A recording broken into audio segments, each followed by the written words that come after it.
Welcome to Growing Belleville Through Community Chats, a podcast presented by the Greater Belleville Chamber of Commerce to help highlight, promote, and enlighten people, businesses, and community events in the Greater Belleville area. Here are your hosts, Stephen Sedlak and Eric Huber.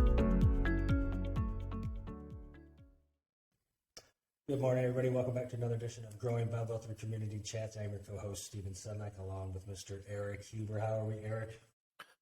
Doing well, Stephen. We're almost through February. Got to get into spring. Let's go. I know when it hits 60 on a day like today, man, it really makes you not want Friday to come listen to that back. So it's that time of year again where we get teased just a little bit here and there. But anyway, absolutely. We have with us today Ericka Logan from Logan and Logan LLC. How are you today, Ericka? I'm doing well. How about yourself? We cannot complain. Well, for those that don't know you or of your company all that well, why don't you kind of give them a little background of yourselves and your company? Okay, so I am Ericka Logan. I'm one half of Logan and Logan Management Accounting Services, or my business partner is my husband, Willie Logan. So we provide accounting, tax, and bookkeeping services to individuals, small and mid business in the area, and as well as we do service all 50 states with our tax prep and bookkeeping and accounting services. We've been in business since 2018. We have grown. We had like a quick growth spurt within our company, and now we actually have a permanent location at 4000 Northbelt West in Belleville. So that's one aspect I want to talk about. You said you had that quick growth spurt. Mm-hmm. Kind of elaborate on that and how you guys were able to grow so rapidly, so quickly. Okay, definitely the networking that we have done and put forth effort to. Like I said, we started in 2018, and in 2019, I actually reached out to Joanne May, which is with the SBDC at SIUE. So I reached out to her, just let her know what things we were looking for in our business, and just trying to get that pinpoint of what our niche should be and who we should be targeting in the area. Once I reached out to Joanne, then we turned our attention to the Belleville Chambers of Commerce, where I met Wendy and Peggy there. We became members of the chambers. A lot of resources there as well. So we kind of picked both sides. What does it take to grow our business in Belleville? What it takes to grow our business, with the government contracts and stuff. So we really heavily relied on their resources that they had to try to take us to the next level. So, like I said, we started with the Chambers of Commerce, was members there. We had our grand opening in March of 2020. Then COVID happened. Mm-hmm. Yeah, right at that time. We shut down. So it was kind of scary because we got our building. We leased a building off South Belt West. That January of 2020, we had our ribbon cut and grand opening in March before tax season started, and it was kind of like, okay, what do we do next? We just got this building. We can't, service our clients at home anymore. Right. So, we was like, what we're gonna do? So we had to, of course, pivot like everybody else. So we started offering virtual services and stuff, and still had the clients come in. Of course, make sure everybody was masked up during that time because, of course, some people were like us. What do we do next? So we continued with our client base. We marketed more, and we were, very successful, in spite of that year. So in 2021, we decided, hey, we should start trying to find something bigger for us. So we end up actually buying a building on 4000 Northbelt West. Some of the other things that we do, we normally have back to school giveaways. We're very passionate about helping the community. So we have back to school giveaways. Our first year at South Bell West, we were like, okay, let's try to do 50 bags. The next year, 100.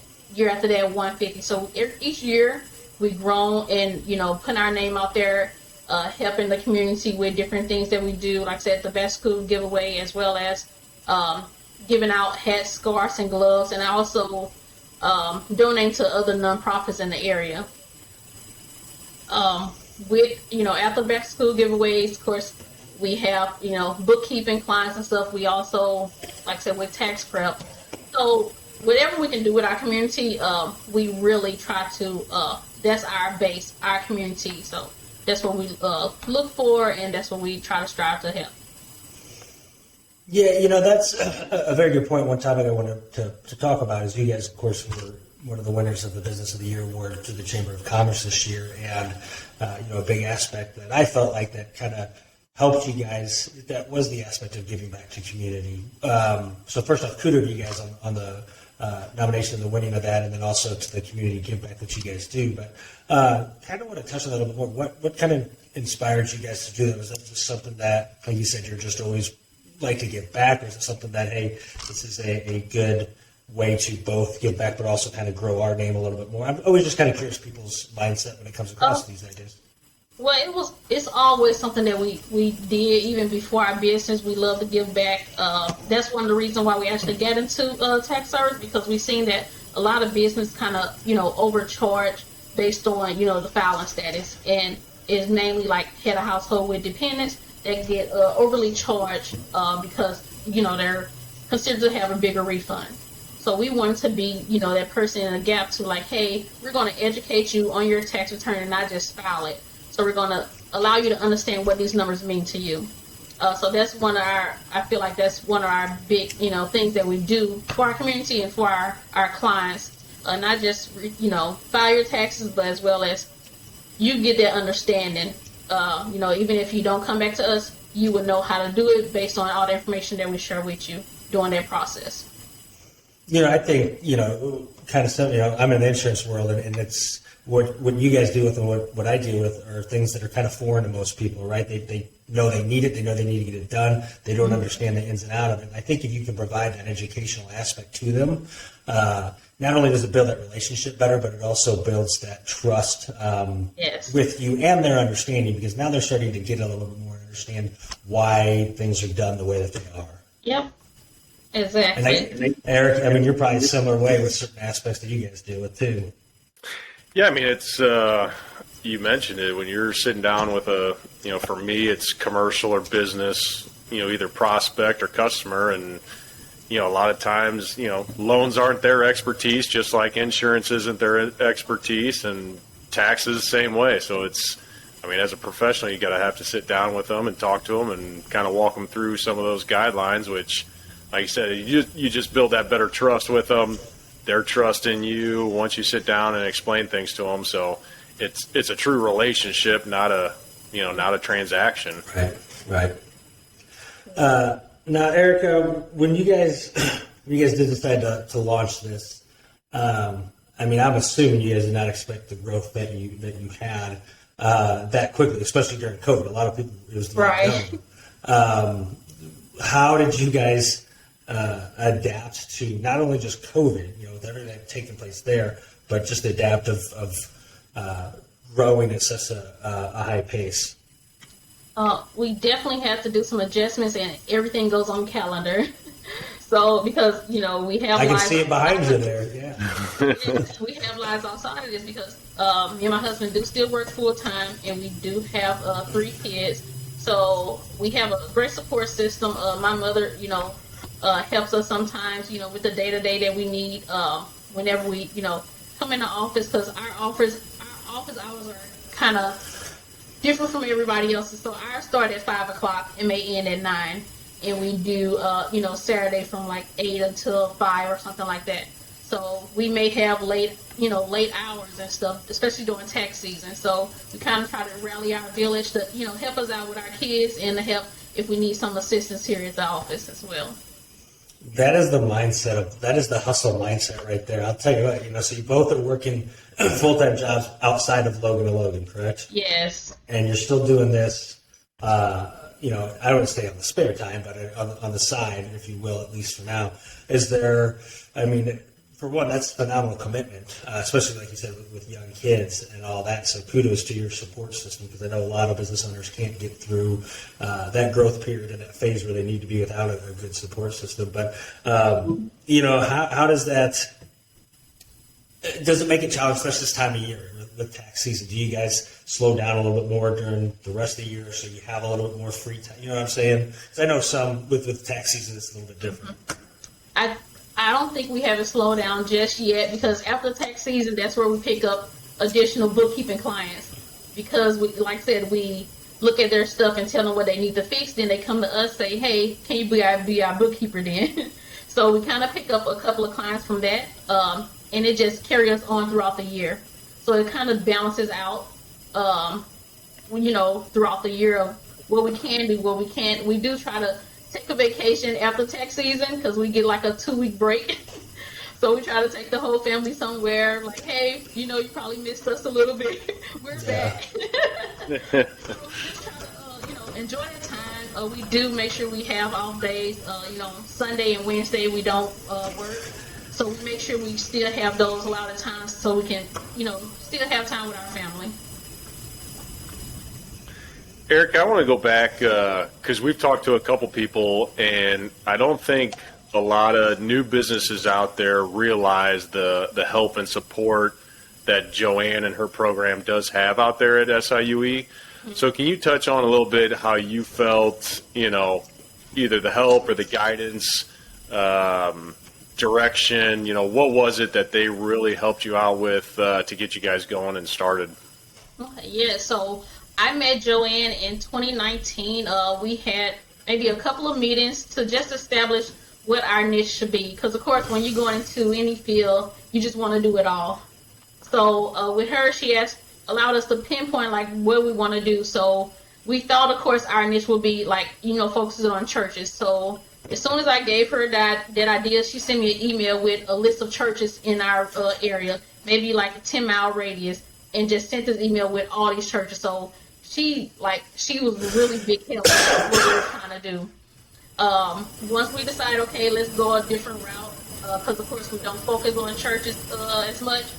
But once we decided to go a different route in our path, she was there with us. Any grants that came about, she emailed it to us. With meeting her, we was actually in the pitch competition, so we were able to do our 30-second or minute elevator pitch. And that really helped us out with knowing, what we want to talk about when we first meet somebody. After the pitch competition, we was actually able to become the reviewers, after we actually did the competition. So then we were looking at other people's business plan, giving them ideas on how to move forward. Because that was one of the things that Joey and them helped us with, was our business plan to make sure it was structured correctly. Yeah, I think that's huge to point out because, like I said, I think there's just a lot of businesses around here that may not even know that they're out there. Joanne can help, whatever it is, like you said, a list of maybe contacts. Obviously, you got to do the hard work, but, I think, Joanne, that program, kudos to you for reaching out to them and kind of getting that guidance as well. Mm-hmm.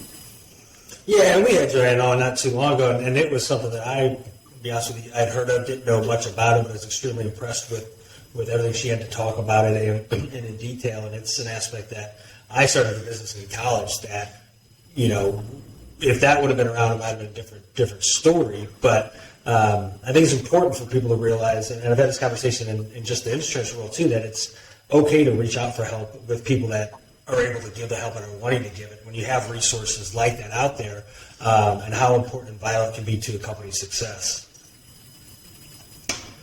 Would you kind of agree? Do you think you guys would be in the position you're in now without kind of, what they brought to the table, at least some guidance-wise, I guess?